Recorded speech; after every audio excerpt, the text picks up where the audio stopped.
Buen día, les vamos a hablar el día de hoy de los neurotransmisores. El equipo está conformado por Orleidy Duarte, Eredi Seguis, Dayana Peraza y quienes habla, Vanessa Cortés.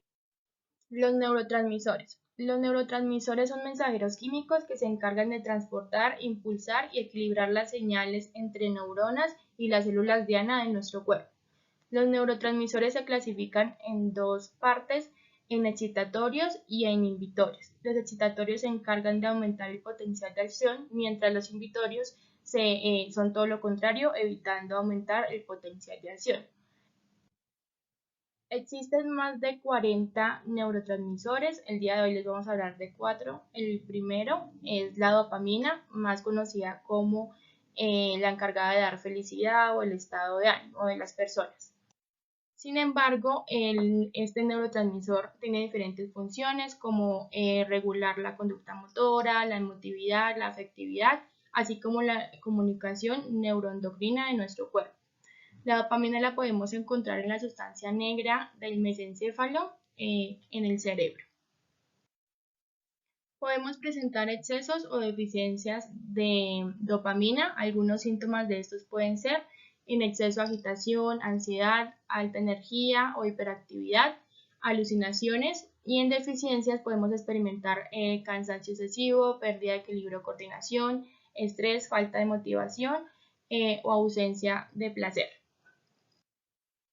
Fármacos o agonistas dopaminergéticos. Estos pueden ser de dos tipos, de tipo ergótico o no ergótico. Los ergóticos que son producidos de manera natural y los no ergóticos los que son producidos por el hombre a través del laboratorio. Como ejemplo de tipo ergótico podemos ver la bromocriptina, es una que reduce la producción de la prolactina, que es la hormona de la formación de la leche, y también reduce la hormona del crecimiento.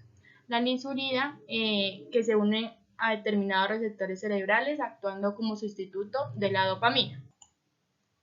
De tipo no ergótico podemos ver pramipexole, que tiene una acción antidepresiva y mejora también la apatía en las personas. Y finalmente la rotogotina, que mejora mucho el tema de la escala del sueño de las personas. Al tener excesos o deficiencias en la dopamina se pueden producir diferentes trastornos. Uno de ellos en el tema de deficiencia es el Parkinson, que es una enfermedad degenerativa y crónica que se caracteriza por la falta de coordinación, rigidez muscular y temblores en el ser humano. Al tener excesos de dopamina podemos encontrar también la esquizofrenia, que es un grupo de enfermedades mentales de personalidad, alucinaciones, pérdida de contacto con la realidad, entre otros. Continuamos con gamma aminobutírico GABA. Nuestro cerebro puede usar hasta 100 neurotransmisores diferentes, siendo GABA uno de los más importantes. Las funciones de GABA están íntimamente relacionadas con el humor y las emociones. Este es un neurotransmisor inhibitorio que actúa como un freno para los neurotransmisores excitatorios, siendo este un derivado del glutamato. Existen 3 tipos de receptores para este neurotransmisor, cada uno con una característica diferente y relacionados con diferentes sistemas de neurotransmisión. Y estos son GABA A, GABA B y GABA C. El GABA se encuentra en todo el cerebro, pero su mayor concentración está en el cerebelo. Posiblemente todas las neuronas inhibitorias cerebelosas transmitan con GABA. Las neuronas GABérgicas están localizadas en la corteza, en el hipocampo y en las estructuras límbicas. En nuestra investigación encontramos 6 trastornos asociados al GABA y hablaremos de 3 de ellos. Encontramos el trastorno del metabolismo, el trastorno del tono muscular, trastorno de las funciones psíquicas, y en él encontramos la ansiedad, depresión, epilepsia, esquizofrenia, utilizando el fármaco benzodiazepina, el autismo, el trastorno bipolar y algunos tipos de demencia y alteraciones del sueño. También encontramos el trastorno del movimiento. En el trastorno del movimiento encontramos la ataxia, distonia y enfermedad de Parkinson. Encontramos los trastornos intestinales y en él encontramos enfermedad de Crohn, cáncer colorectal, síndrome del intestino irritable y por último encontramos el trastorno del comportamiento. Cabe resaltar que los síntomas asociados son propios de cada trastorno anteriormente mencionado. Continuamos con los fármacos para GABA. Vamos a mencionar 7 fármacos e iniciamos con la vigabatrina. Este es un fármaco que bloquea el paso de GABA a sucinato a través de la inhibición irreversible y selectiva de la enzima GABA. También tenemos la diagabina. Este es un inhibidor de la recaptura de GABA, es un inhibidor selectivo del transportador de GABA glial y presignático. Continuamos con la benzoadiazepinas. Se unen a un sitio específico en los receptores GABA-A, aumentando la conducta del cloro y potenciando así la inhibición mediada por GABA. Tenemos también el topiramato, ácido valproico, barbitúricos y el felbamato. Tenemos varios tipos de fármacos no GABAéricos. Vamos a mencionar la fenitoína, carbamazepina, levetiracetam y la gabapentina, entre otros. Y continuamos con las endorfinas, que son neurotransmisores que hacen parte de los neuropéptidos opioides. Es decir, que su estructura química es similar a los analgésicos opioides. Ejemplo, opio, morfina, heroína. Estos están localizados en el hipotálamo y en la hipófisis. Por eso son capaces de crear efectos en múltiples partes del organismo. También podemos ver las funciones. Una de las funciones básicas de las endorfinas es recompensar con una sensación placentera cuando se hace algo conveniente para el organismo. Permiten también reducir la sensación de estrés, angustia resentida frente a alguna situación determinada. Regulan la función respiratoria. Intervienen en el fortalecimiento del sistema inmunitario. Producen analgesia y satisfacción. Las endorfinas actúan también igualmente en el sueño, facilitando su inducción. Hay síntomas asociados a su exceso déficit. Encontramos en el déficit, como consecuencia de una situación mantenida de estrés, el exceso de cortisol que va a deteriorar la función cognitiva, causando pérdida de la memoria y un exceso de glucemia a nivel sistémico, por resistencia a la respuesta insulínica, causante del aumento de peso y grasa abdominal. También la sintomatología depresiva y ansiosa, haciendo más difícil superar situaciones aversivas y traumáticas. En el exceso son beneficios del ejercicio, la regulación de la ansiedad, el relajamiento de los músculos, la respiración, que hace cambios en la bioquímica del cuerpo, influyendo en la salud mental.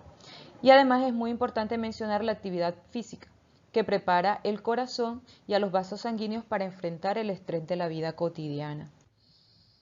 También fármacos relacionados con las endorfinas. Tienen un parentesco con ciertas drogas como los opiáceos, entre los que se incluyen, por ejemplo, morfina, heroína, cocaína.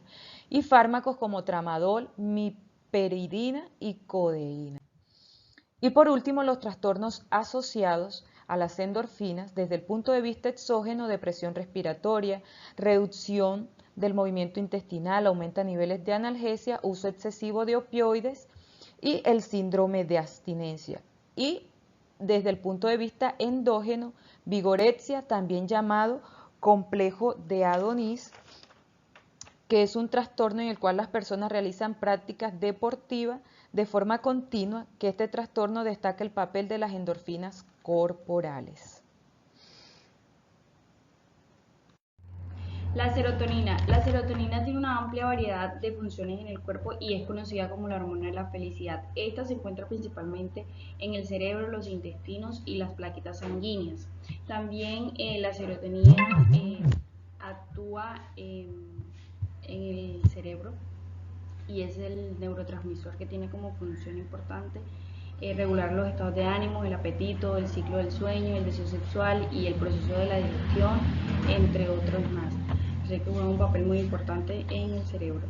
También tenemos los síntomas de trastornos asociados a la serotonina. Los bajos niveles de serotonina o el déficit de esta en el cerebro puede causar síntomas como la depresión, la ansiedad, la hiperactividad, también enfermedades conocidas como el autismo y la esquizofrenia. Además de eso, existen unos trastornos asociados a la serotonina, tales como el trastorno obsesivo compulsivo, que se genera por el déficit de serotonina en el cerebro y genera se genera por los bajos niveles de esta.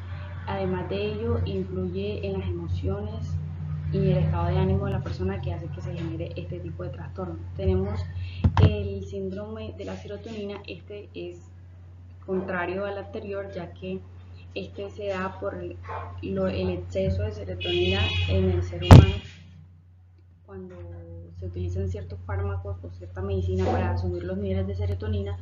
Estos lo que hacen cuando se exceden, lo que hace que se produzca un síndrome de la serotonina, y esto puede afectar la salud. Tenemos los fármacos relacionados a la serotonina, que pueden levantar el estado de ánimo de la persona y los pueden mantener la serotonina alto en el ser humano, en el cerebro, perdón.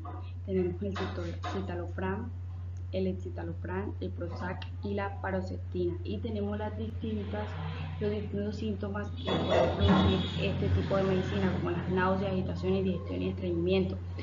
También tenemos la pérdida de peso o el aumento de sudoración, mareos, visión borrosa, falta de sueño, insomnio y sensación de temblores. También tenemos una muy importante, que la Prozac también puede generar pensamientos suicidas cuando se excede este tipo de medicamentos. Y la paroxetina, el dolor de cabeza, bajo de peso y el deseo sexual también, y la disfunción eréctil. Estos son los síntomas que pueden producirse por el exceso de los fármacos relacionados a la serotonina.